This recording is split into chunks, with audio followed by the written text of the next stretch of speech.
ఆంధ్రప్రదేశ్లో కొత్త ప్రభుత్వం ఏర్పడింది. ఆంధ్రప్రదేశ్ కూటమి అధికారంలోకి రావడం అయితేనేమి, నారా చంద్రబాబు నాయుడు గారు 4వసారి రాష్ట్ర ముఖ్యమంత్రిగా చంద్రబాబు నాయుడు అనే నేను అంటూ నిన్న ప్రమాణ స్వీకారం చేయడం జరిగింది. ఇక చంద్రబాబు నాయుడు గారితో పాటు పవన్ కళ్యాణ్ అలాగే మంత్రులు సైతం అక్కడ ప్రమాణ స్వీకారంలో పాల్గొన్నారు. దేశ ప్రధాని నరేంద్ర మోదీ గారి సమక్షంలో ఈ ప్రమాణ స్వీకార కార్యక్రమం అయితేనేమి, చంద్రబాబు నాయుడు గారి ప్రమాణ స్వీకారం సభనైతేనేమి కొనసాగిందని చెప్పొచ్చు. అయితే జనరల్గా పెద్దల ఇలాంటి ప్రమాణ స్వీకారం సభలు కానీ కీలక సభలలో ముహూర్తం అనేది చాలా పెద్ద రోల్ ప్లే చేస్తుంది. వాళ్ళు నిర్వహించే ఆ ముహూర్త సమయానికి కరెక్ట్గా ఒక 5 నిమిషాలకు ముందే వేదికపైకి వస్తారు. సరిగ్గా ముహూర్తానికి సమయం దగ్గరికి వచ్చిన సమయంలోనే ఇక వాళ్ళు చేయాల్సిన పని ఆరంభిస్తారు. సర్వసాధారణంగా ప్రమాణ స్వీకారం ముహూర్తం బట్టే చేస్తుంటారు. అలాంటి ముహూర్తంలోనే ప్రమాణ స్వీకారం అనేది జరగాలి కూడా. కానీ ఇక్కడ జరిగిన పరిణామాలు పూర్తిగా భిన్నంగా ఉన్నాయి. నిన్న చంద్రబాబు నాయుడు ముఖ్యమంత్రి హోదాలో ప్రమాణ స్వీకారం చేసే కార్యక్రమంలో అనూహ్య ఘటనలు చోటు చేసుకున్నాయట. దేశ ప్రధాని నరేంద్ర మోదీ సహా వీవీఐపీలందరూ ఆహ్వానించిన ప్రభుత్వం వారిని సకాలంలో ప్రమాణ స్వీకార వేదికకు చేర్చడంలో మాత్రం విఫలమైందట. దీంతో అధికారుల తీరుపై ప్రభుత్వం ఇప్పుడు చాలా ఆగ్రహం వ్యక్తం చేస్తుంది.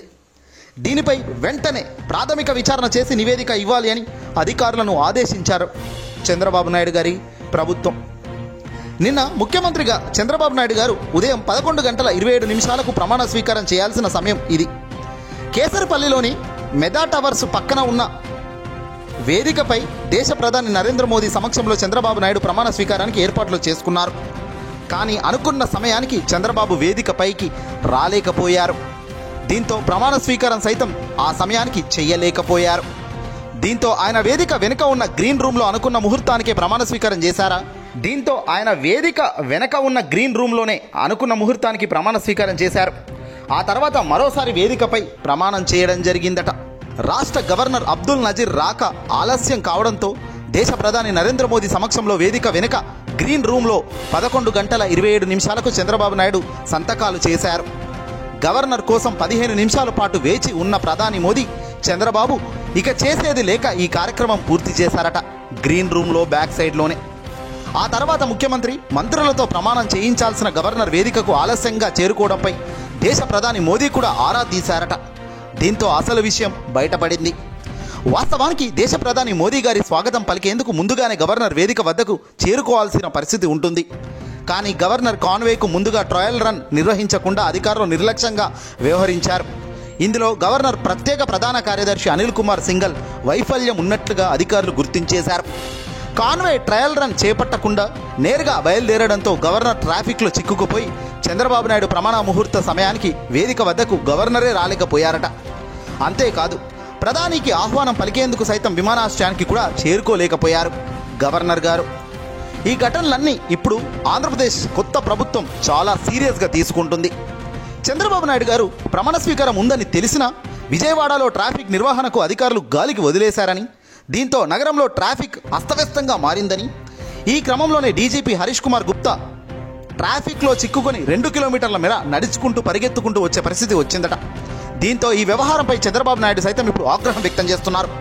జరిగిన ఆలస్యం, ట్రాఫిక్ చిక్కులపై అసంతృప్తిగా ఉన్నారు. దీనిపై నివేదిక ఇవ్వాలని అధికారులను ఆదేశించారు.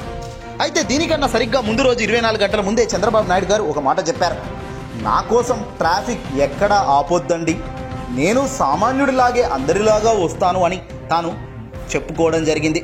మరి బహుశా ఆయన చెప్పిన మాటను చంద్రబాబు గారు కాబోయే ముఖ్యమంత్రి కాబట్టి ఖచ్చితంగా ఆయన తూచా తప్పకుండా పాటించాలి కాబట్టి అధికారులు సైతం ఆ దిశగానే అడుగులు వేశారా? ఇప్పుడేమో మళ్ళీ ట్రాఫిక్లో చిక్కుకుని ఆలస్యం అయితే మళ్ళీ మమ్మల్నే బదనాం చేస్తున్నారేంటని అధికారులు బహుశా వాపోయే ఆస్కారం కూడా లేకపోలేదు. ఏదేమైనా ఎట్టి పరిస్థితుల్లో ముహూర్తానికైతే ప్రమాణ స్వీకారం అఫీషియల్గా జరగలేదు. మరి బ్యాక్ సైడ్ జరిగింది అంటున్నారు. మరి దీనిపై అయితే పెద్దగా క్లారిటీ అయితే లేదు. చూడాలి. ఏం జరిగినా ఏదైనా రాష్ట్రానికి మంచి చేసే దానికి కూటమికి ప్రజలు ఇచ్చిన అవకాశాన్ని సద్వినియోగం చేసుకోవాలని మా మనసారా కోరుకుంటున్నాం. మీరిచ్చిన తెలుగుదేశం పార్టీ కూటమి ఇచ్చిన జనసేన పార్టీకి సంబంధించిన పవన్, చంద్రబాబు నాయుడు, మోదీ గారు అందరూ కలిసి ఇచ్చిన కూటమికి సంబంధించిన మేనిఫెస్టోని తూచా తప్పకుండా అమలు చేయాల్సిందిగా అమలు చేస్తారని నమ్ముతున్నాం. ఏదేమైనా దేవుడు మంచి ప్రగతిని, మంచి కీర్తిని ఇటు ప్రతిపక్షంలో ఉన్న వైసీపీ పార్టీకి అయితేనేమి, అధికారంలో ఉన్న కూటమి నేతలకైతేనేమి అందరికీ ఇవ్వాలి అని మనసారా కోరుకుంటూ ఈ వీడియోకి లైక్ కొట్టండి.